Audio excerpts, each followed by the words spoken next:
Hi views, welcome to Manimanthan TV. మనతో CA హనుమాన్లు sir ఉన్నారు. లాంగ్ టర్మ్ క్యాపిటల్ గెయిన్స్ ఇప్పుడు కొత్త ప్రతిపాదించారు. సో దాని గురించి సార్ని అడిగి తెలుసుకున్నాం.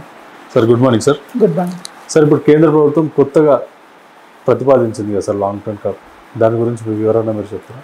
అంటే కేంద్ర ప్రభుత్వం మన బడ్జెట్ 23/7/2024లో బడ్జెట్ ప్రపోజించేది ఏంటంటే లాంగ్ టర్మ్ క్యాపిటల్ గెయిన్స్ అంటే దీర్ఘకాలిక పెట్టుబడులు.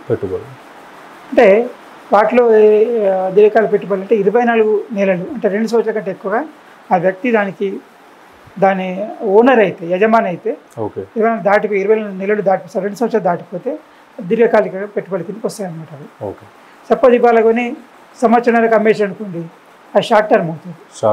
లాంగ్ టర్మ్ ఈవెన్ 19 ఒక నెల తక్కువ 2 నెలలుగా 2 సంవత్సరాలకు అమ్మినా కానీ షార్ట్ టర్మ్ అవుతుంది.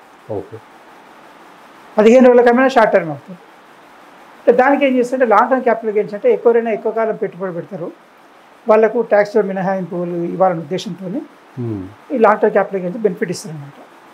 అది షేర్స్ కావచ్చు, ప్రాపర్టీ కావచ్చు, ఏదైనా కావచ్చు, మ్యూచువల్ ఫండ్స్ కావచ్చు. అయితే షేర్స్ మ్యూచువల్ ఫండ్స్ అయితేనేమో వాటికి 12 months అనమాట, సంవత్సరం దాటితే లాంగ్ టర్మ్ అవుతుంది. మిగతా అసెట్స్ ఏవైతే ఉంటాయి అంటే సెక్యూరిటీ ట్రాన్సాక్షన్ ట్యాక్స్ కట్టినాయి కాబట్టి అవి 1 year దాటితే లాంగ్ టర్మ్ అవుతుంది. సెక్యూరిటీ ట్రాన్సాక్షన్ కట్టని ఉంటాయి కదా, ప్రైవేట్ షేర్స్ కావచ్చు, భూములు కావచ్చు, ఇండ్లు కావచ్చు, మిగతా ఏదైనా కానీ 2 years అన్నమాట. 2 years దాటితే లాంగ్ టర్మ్ క్యాపిటల్ గెయిన్ అవుతుంది. అంటే short term capital gain, long term capital gain. ఇక అది అక్కడ బిజినెస్ ఉంటుంది కొందరికి, అంటే కొని అమ్మడం, దాంట్లో లాభం సంపాదించడం, అది బిజినెస్ అవుతుంది అనమాట. అది క్యాపిటల్ గెయిన్ కిందకి రాదు. క్యాపిటల్ గెయిన్ ఎప్పుడు వస్తుంది అంటే తను పెట్టుబడి కోసం ఉంచుకొని లాభం వచ్చేప్పుడు అమ్ముకుంటాననుకుంటేనే, ధర పెరిగినప్పుడు అమ్ముకుంటా అంటే అది క్యాపిటల్ గెయిన్. లేదు నేను రన్నింగ్ నడిపిస్తుంటాను, రెగ్యులర్ యాక్టివిటీ చేస్తుంటాను, పడుకుంటాను, అమ్ముతుంటాను, నార్మల్ బిజినెస్ కిందకి వస్తాను. కాబట్టి ఈ లాంగ్ టర్మ్ క్యాపిటల్ గెయిన్స్ ఏదైతుందో ఈ లాంగ్ టర్మ్ క్యాపిటల్ గెయిన్స్ని కేంద్ర ప్రభుత్వం మన బడ్జెట్లో దీనిలో కొత్త మార్పులు ఏమైనా ప్రతిపాదించారా సార్? మన 23/7/2024 మన బడ్జెట్ ప్రజెంట్ చేసిన దాంట్లో కేంద్ర ఆర్థిక మంత్రి ఏం చేశారంటే దాన్ని లాంగ్ టర్మ్ క్యాపిటల్ ట్యాక్స్ ఎస్ట్ చేస్తారంటే కొన్న రోజు నుంచి అమ్మే రోజు వరకు దాన్ని 100 రూపీస్ ఉందనుకోండి. వాళ్ళు 1,00,000 కొన్నారండి, ఇప్పుడు 24లో అమ్ముతున్నారు. 10 ఏళ్ళ కింద కొన్నారు 2014లో, ఇవాళ 10 లక్షలకు అమ్ముతున్నారు. 1,00,000 కొన్నారు, 10 లక్షలు వచ్చింది, అసలు 9 లక్షల లాభం. కేంద్ర ప్రభుత్వం దానికి క్యాపిటల్ గెయిన్ ఎట్లా ఉంటుంది అంటే 9 లక్షల మీద 20% 9 లక్షల మీద 20% కట్టాలంట లెక్క ప్రకారం. అయితే దానికి ఏం చేస్తారంటే 20% కట్టే ముందు ఇండెక్సేషన్ బెనిఫిట్ అంటారు. అంటే ప్రతి ఏడాది మనకు ద్రవ్యోల్బణం ఇన్ఫ్లేషన్ పెరిగినప్పుడు దాన్ని చేంజ్ చేసి బెనిఫిట్ ఇవ్వాలని ఇండెక్సేషన్ బెనిఫిట్ అంటారు అనమాట. ఆ ఇండెక్సేషన్ బెనిఫిట్ ఇస్తారు ప్రతి ఏడాదికి. కొన్ని పాయింట్స్ ఉంటాయి అన్నమాట. ఇప్పుడు 2001లో 100 ఉంటాయి, ఇప్పుడు 375 వరకు, అంటే అప్పుడు 1,00,000 రూపాయలు అంటే ఇప్పుడు 3,75,000 వరకు ఎగ్జెంప్షన్ ఇస్తారు. దాని మిగతా దాని మీద ట్యాక్స్ కట్టుకుంటారు. అయితే ఇప్పుడు 2014లో ఉన్న వీళ్ళు అప్పుడు ఎంత ఉన్నారు, అప్పుడు దానికి ఇండెక్స్ బెనిఫిట్ 10 సంవత్సరాల ఇండెక్స్ బెనిఫిట్ ఏముంది, దానికి ఇప్పుడు 1,00,000 ఉన్నది 1,50,000 కావచ్చు. అది తీసేసి ఆ లెక్క ఉంటుంది, ఇండెక్సేషన్ క్యాలిక్యులేషన్ ఉంటుంది. ఆ పాయింట్స్ తీసేసిన తర్వాత మిగతా దాని మీద 20% కట్టుకుంటారు.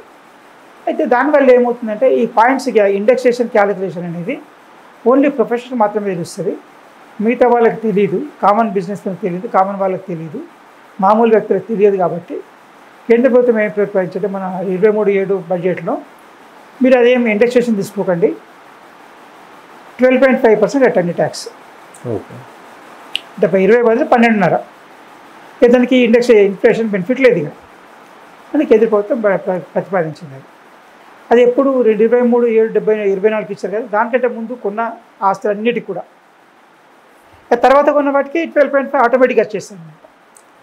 అయితే చాలామంది ఏమంటే ఇప్పుడు ఎప్పుడో కొన్న ప్రాపర్టీస్ ఉంటాయి, దాని మీద ట్యాక్స్ ఎక్కువ అవుతుంది మాకు, దాని మీద ట్యాక్స్ కొన్న ప్రాపర్టీస్ కూడా పేరెంట్స్ కొన్నవి ఉంటాయి కొన్ని, దానివల్ల ట్యాక్స్ ఎక్కువ అవుతుంది, ఇప్పుడు ధరలు పెరిగినాయి, రిజిస్ట్రేషన్ వాల్యూస్ పెరిగినాయి, ట్యాక్స్ ఎక్కువ అవుతుంది అని చెప్పి చాలామంది కేంద్ర ప్రభుత్వానికి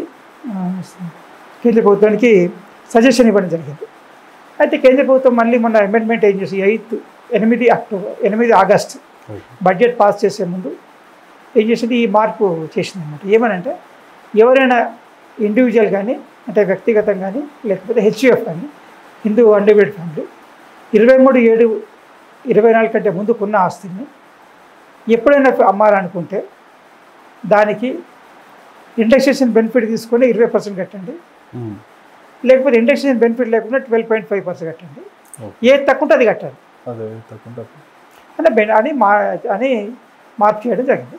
దీని ద్వారా అంటే real estate especially real estate ఉన్న వాళ్ళకి ఎప్పుడో పేరెంట్స్ ఉన్న ప్రాపర్టీస్కి ఎప్పుడో పేరెంట్స్ అప్పటి పాత నగలు అలాంటి వాటికి ఉంటాయి. ఎప్పుడో 500-600కు 10 గ్రాముల బంగారం ఇప్పుడు 60,000-70,000 అయింది. ఇలాంటి వాళ్ళకి ఆ బెనిఫిట్ అవుతుంది అనమాట. ఏది తక్కువ ఉంటుందో తీసుకోవచ్చు.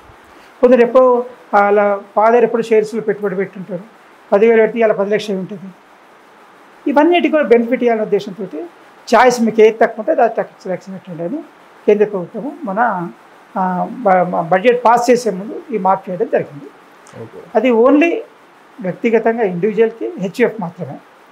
మిగతా ఎవరికి లేదు, కంపెనీస్ కానీ లేకపోతే మిగతా పార్ట్నర్షిప్ ఫండ్స్ కానీ ఎవరైనా కానీ చేస్తే మాత్రం ఖచ్చితంగా 12.5% కట్టాలా, ఇండెక్షన్ బెనిఫిట్ లేదు.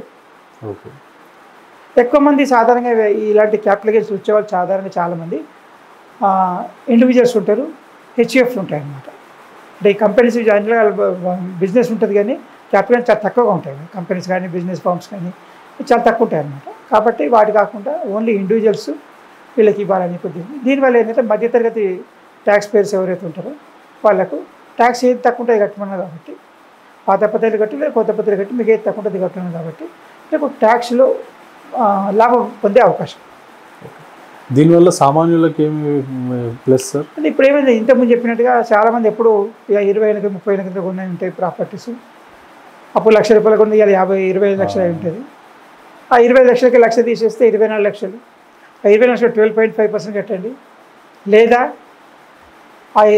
ఇప్పుడు ₹1,00,000 ఉందనుకోండి, 3 లక్షలు వస్తుంది, 3-4 లక్షలు వస్తుంది. తీసేసేయండి 24 తీసేసి 20 లక్షలు వస్తుంది. దాని మీద 20% కట్టండి. ఏది ఎక్కువ ఉంటుంది ఏది తక్కువ ఉంటుంది కట్టండి అనే ఆప్షన్ ఇవ్వడం జరిగింది.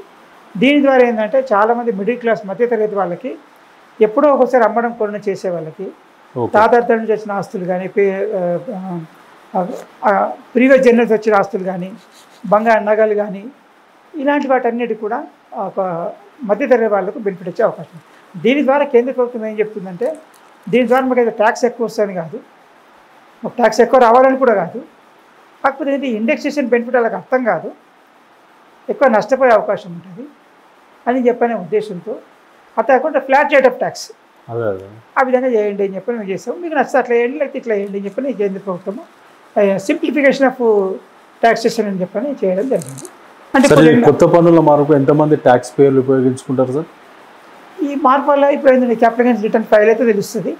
చాలామంది ఎవరికి ట్యాక్స్ బెనిఫిట్ అయితే వాళ్ళు వాడుకుంటారు క్యాపిటల్ గెయిన్స్ గురించి అయితే.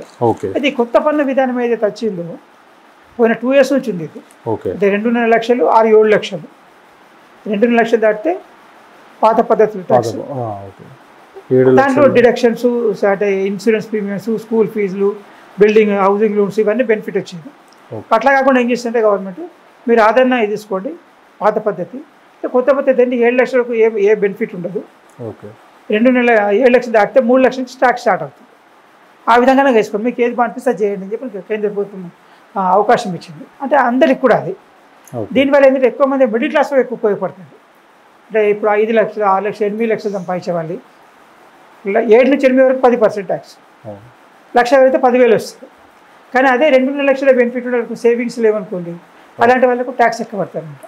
యాక్చువల్లీ కొత్త పద్ధతి పాత పద్ధతి ఎందుకు తీసేయాల్సి వచ్చిందంటే ఈ సీనియర్ సిటిజన్స్ ఉంటారు కదా 60 సంవత్సరాలు దాటిన వాళ్ళకి హౌసింగ్ లోన్ ఉండదు, ఇన్సూరెన్స్ ఉండదు, పిల్లల ఎడ్యుకేషన్ ఉండదు, హౌసింగ్ లోన్ ఇన్స్టాల్మెంట్స్ ఉండవు.